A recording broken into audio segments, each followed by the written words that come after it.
बिरदुल, ED ने उन्हें PMLA court में पेश किया है। जब 5:30 बजे चंपई सोरेन 5 विधायकों के साथ जा रहे हैं राज्यपाल से मिलने। आपके पास क्या अपडेट? देखिए, सबसे बड़ा अपडेट अमित यही है कि चंपई सोरेन ने दावा पहले पेश कर दिया था, अपने समर्थन की बात कही थी, और अगर अब वो फिर से 5 लोगों के साथ जा रहे हैं तो संभवतः ऐसा भी हो सकता है कि कोई बड़ा फैसला राज्यपाल ले लें, क्योंकि चंपई सोरेन अभी मौजूदा समय में मंत्री भी हैं और उनके पास महत्वपूर्ण विभाग भी है, क्योंकि झारखंड में अनुसूचित जनजाति का मंत्रालय वो संभाल रहे हैं, तो एक बड़ी और अहम भूमिका उनकी भी है। दूसरी एक और बात मैं कहना चाहूंगा, अर्जुन मुंडा सरकार में भी उनकी मौजूदगी थी और उस दौरान भी वो प्रशासनिक व्यवस्था में थे। तो आप ये समझ लीजिए कि इस वक्त कोई बड़ा फैसला राज्यपाल ले सकते हैं, ये अंदर खाने जानकारी मिल रही है, क्योंकि राजभवन में भी कुछ हलचल हो रही है, वहां से भी हमारे पास अपडेट आ रहा है। और अभी हम सिविल कोर्ट की तरफ जा रहे हैं, जहां पर किसी भी समय हेमंत सोरेन के मामले में बड़ा अपडेट आ सकता है, क्योंकि ईडी ने 14 दिन की रिमांड मांग सकती है, ऐसी खबरें थी, और अभी भी संभावनाओं से इनकार नहीं किया जा सकता है। अगर ईडी की रिमांड जो 14 दिन की है उस पर कोर्ट मोहर लगा देता है तो फिर बहुत बड़ा संकट यहां पर देखने को मिलेगा। और जैसा हम बार बार कह रहे हैं कि इस वक्त मौजूदा समय में झारखंड में कोई मुख्यमंत्री नहीं है, मुख्यमंत्री ना होना एक संवैधानिक संकट को उत्पन्न कर रहा है। एक और बड़ी बात यह है कि अगर चंपई सोरेन मुख्यमंत्री नहीं रहेंगे या उनको समर्थन नहीं मिलेगा तो किसे मिलेगा? ऐसी स्थिति में ऐसा बहुत हद तक संभव है कि झारखंड में बीजेपी भी दावा कर सकती है, बीजेपी भी दावा यहां पर कर सकती है, क्योंकि बीजेपी जो गुट है वो भी कहीं ना कहीं एक्टिव यहां पर होता हुआ नजर आ रहा है। बिरदुल, आपके पास हम वापस लौटे, हमारे साथ हमारे वरिष्ठ सहयोगी प्रकाश जी इस वक्त जुड़ गए हैं। प्रकाश जी, संवैधानिक संकट अब झारखंड में कहा जा रहा है, पीएमएलए कोर्ट से फिलहाल क्या अपडेट मिल रही है? 14 दिन की रिमांड की भी जानकारी यहां पर मिल रही थी, और इन स्थितियों में सॉल्यूशन निकलेगा कैसे?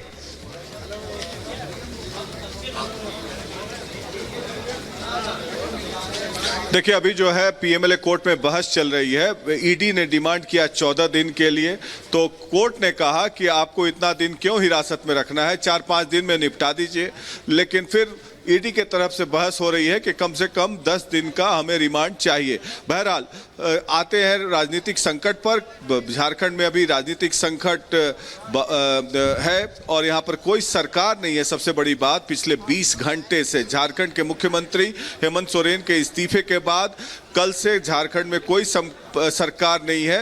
तो यहाँ पर 3 स्थिति बन सकती है, या तो जेएमएम के विधायक दल के नेता चंपई सोरेन मुख्यमंत्री बने, या बीजेपी का कोई व्यक्ति स्टेक क्लेम करे, जो कि बीजेपी ने अभी तक स्टेक क्लेम नहीं किया है, और तीसरी बात कि प्रेसिडेंट रूल इंपोज हो। लेकिन सबसे बड़ी बात यह है कि भारतीय राजनीति के इतिहास में शायद ये पहली बार मैं देख रहा हूं कि किसी राज्य में 20 घंटे से न कोई सरकार है, न कोई प्रेसिडेंट रूल की स्थिति है जिसमें गवर्नर को सारे पावर्स चले जाते हैं।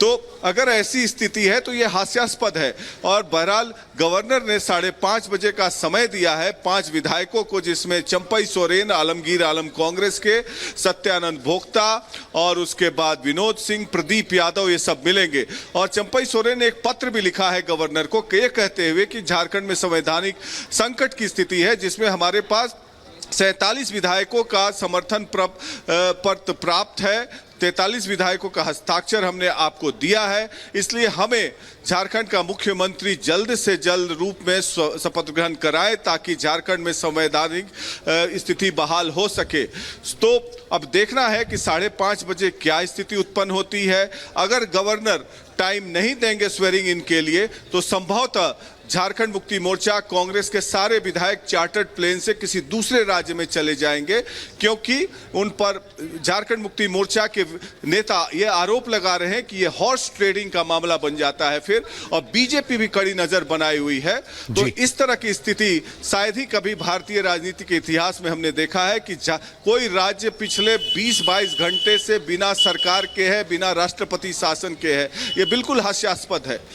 प्रकाश जी, जैसा कि आप कह भी रहे हैं और आप झारखंड की सियासत को बहुत करीब से समझते हैं, बीजेपी ये दावा कर रही है कि जेएमएम के पास नंबर्स नहीं है, करीब 12-15 विधायक है जो गायब है, जिनसे संपर्क नहीं हो पा रहा है। क्या बीजेपी भी राज्यपाल के पास जा सकती है नंबर क्लेम करने के लिए, या आपको लगता है बीजेपी के पास भी नंबर्स नहीं है? बिल्कुल प्रकाश जी, आपके पास लौटूंगा। इस बीच बड़ी खबर उसका रुख कर लेते हैं। झारखंड में सियासी हलचल तेज हुई है। 5 विधायक राज्यपाल से मुलाकात करने के लिए पहुंचे हैं। चंपई सोरेन के साथ करीब 1.5 घंटे पहले राजभवन पहुंचे हैं और शाम 5:30 बजे का वक्त दिया गया था चंपई सोरेन और बाकी विधायकों को। तो झारखंड में सियासी हलचल तेज होती हुई नजर आ रही है। जिस तरीके से हम जानकारी आपको दे रहे हैं कि जो संवैधानिक संकट है वो झारखंड में नजर आ रहा है। फिलहाल बड़ी अपडेट है कि 5 विधायक राज्यपाल से मिलने के लिए पहुंच गए। आपको बताएं कि राज्यपाल की तरफ से इन विधायकों को मिलने के लिए बुलाया गया था चंपई सोरेन के साथ। तस्वीरें भी हम आपको लगातार यहां पर दिखा रहे हैं। 1.5 घंटा पहले राजभवन के लिए ये विधायक यहां पर पहुंचे हैं और सवाल यह है कि आखिर कैसे इस संवैधानिक संकट के बीच में इसका सॉल्यूशन जो है वो निकाला जाएगा, क्योंकि इस वक्त झारखंड में कोई मुख्यमंत्री नहीं है, राष्ट्रपति शासन नहीं है और वहीं दूसरी तरफ राज्यपाल की तरफ से अभी किसी को भी निमंत्रित सरकार बनाने के लिए यहां पर नहीं किया गया है। जेएमएम की तरफ से भले चंपई सोरेन जो है वे दावा जो है वो करते हुए नजर आए थे कि हम जो है सरकार यहां पर बनाना चाहते हैं, लेकिन ऐसी परिस्थितियां बनती हुई नजर नहीं आ रही। हमारी टीम लगातार ग्राउंड जीरो पर मौजूद है। प्रकाश जी, विधायक 1.5 घंटा पहले यहां पर पहुंच गए हैं और जैसा अमित जानना है कि यहां पर कोशिश कर रहे थे, आपको लगता है कि बीजेपी के लिए यह सिचुएशन जो है आसान हो सकती है अगर वो कोशिश यहां पर करते हैं सरकार बनाने के लिए? पॉसिबल लगता है?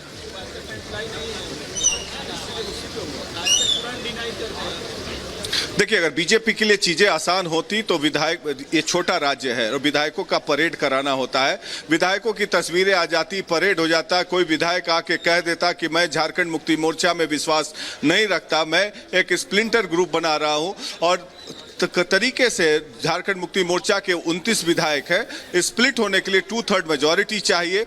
और यहां पर सबसे बड़ी बात कि झारखंड विधानसभा में विधानसभा अध्यक्ष जो है वो झारखंड मुक्ति मोर्चा के हैं, तो स्प्लिंटर ग्रुप को मान्यता देने की भी बात नहीं हो सकती है। अगर भारतीय जनता पार्टी के स्पीकर होते, जैसे कि महाराष्ट्र में हुआ था या अन्य राज्यों में हुआ था, जब उस पार्टी के स्पीकर होते तब इस मान्यता मिल जाती कुछ दिनों तक, फिर वो सुप्रीम कोर्ट या हाई कोर्ट से निरस्त हो जाता कि वो संवैधानिक दृष्टिकोण से वो सही नहीं होता है। ऐसी प्रक्रियाएं की गई हैं पहले भी, लेकिन अगर बीजेपी के पास बहुमत होता तो बीजेपी अपने आंकड़े को पेश करती। और सबसे बड़ी बात कि मैं लगातार इस बात पर जोर दे रहा हूं कि यहाँ गवर्नर सीपी राधाकृष्णन जो है वो सवालों के घेरे में आ गए हैं कि कैसे किसी राज्य में, जब आप कस्टोडियन है राज्य के, एक मुख्यमंत्री का इस्तीफा होता है, उसके बाद सरकार अपने आप गिर जाती है। और मुख्यमंत्री के इस्तीफे के बाद यहाँ मुख्यमंत्री का तो गिरफ्तारी हो चुका है, तो गिरफ्तारी के बाद भी कोई सरकार गठन ना होना, या तो राष्ट्रपति शासन जो कि आप लिखते हैं केंद्र को, वहां से आर्टिकल 356 के तहत प्रेसिडेंट रूल इंपोज होता है, वो भी बात नहीं हुई है। तो ये समझ से परे है कि क्या हो रहा है। बहरहाल बीजेपी की नजर बनी हुई है, देखना है कि राज्यपाल क्या कहते हैं। विधायकों से मिलने के बाद 5 विधायक जो जेएमएम के नेतृत्व में, चंपई सोरेन के नेतृत्व में जा रहे हैं, उनको क्या आश्वासन देते हैं। क्या आज शपथ ग्रहण होगा या कल होगा या नहीं होगा, या बीजेपी के विधायक आएंगे, अब ये देखने वाली बात है।